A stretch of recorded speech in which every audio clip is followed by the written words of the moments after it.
did create some good chances. We're not very good with the ball, but when we transition quickly and when Kane and Son are in full flow, we do look dangerous. And that's how we scored both of our goals. That's how Son got his goal, and that's how Kane got his goal.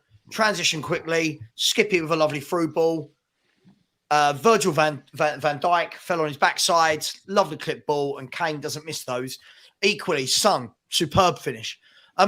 Is there the reason I'm saying this, guys, is there any argument to be had that we need to ditch the three up top and just leave those two through the middle? Because I always feel that when they're on the pitch together alone, I feel that they're so much better up front, like they were under Jose, than with actually having Kulusevski with them.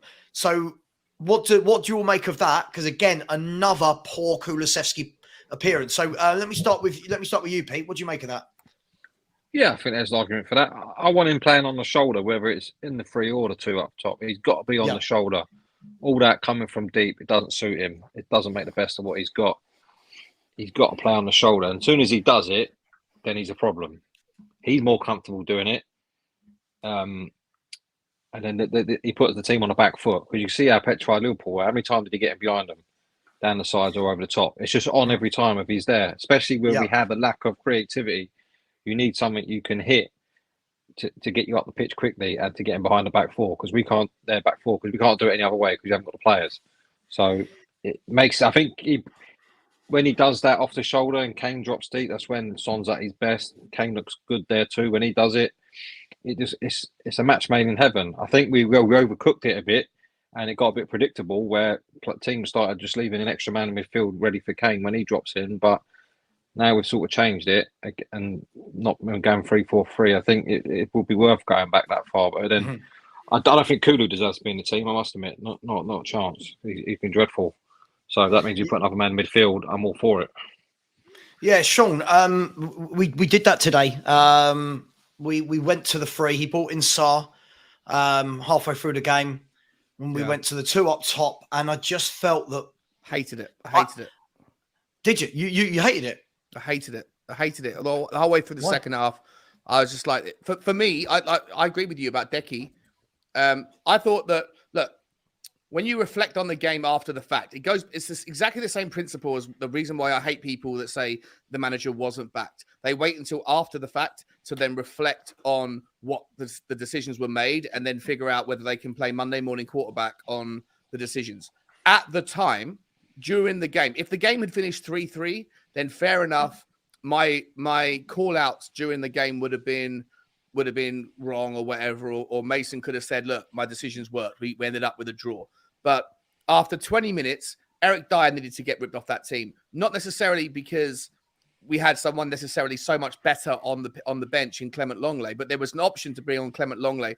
And as a matter of principle, to shame the guy, he was absolutely embarrassing. Eric Dyer was embarrassing, and he can do whatever he wants every single week. He can be responsible for giving away, 20 goals this season, 15 goals this season. He's responsible for, and then the next week he'll step straight back into the team and point and shout and do all this bollocks because there isn't anyone else. There is absolutely zero consequences for the guy.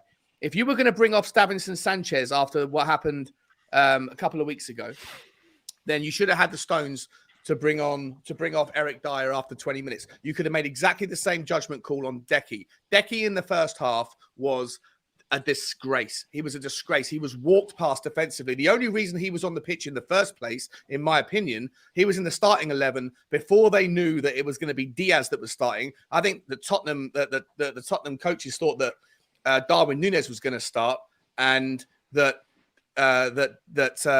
with that aerial ability that they would have pinged the ball into the left hand to our right hand side, so down their left hand side, and that Pedro Porro wouldn't have had enough ability to handle that pressure with Cody Gakpo loitering around. And so they, rather than having Danjuma on the left and bringing Son on, who can't handle any of the aerial threat, they decided to go with Decky.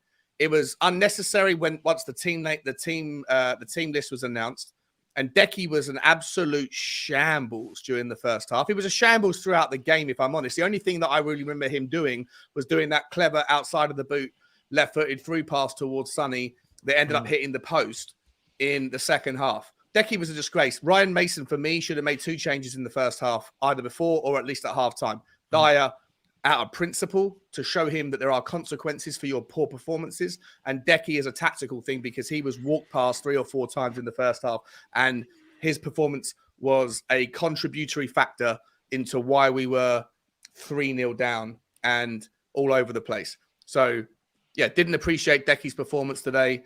Didn't appreciate the decision-making from Ryan Mason.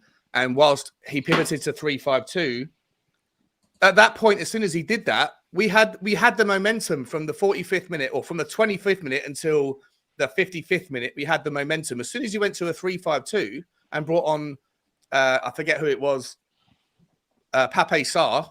As soon as he brought Pape Sarr on, the game became like null and void for 20 minutes. It became like a training exercise. There was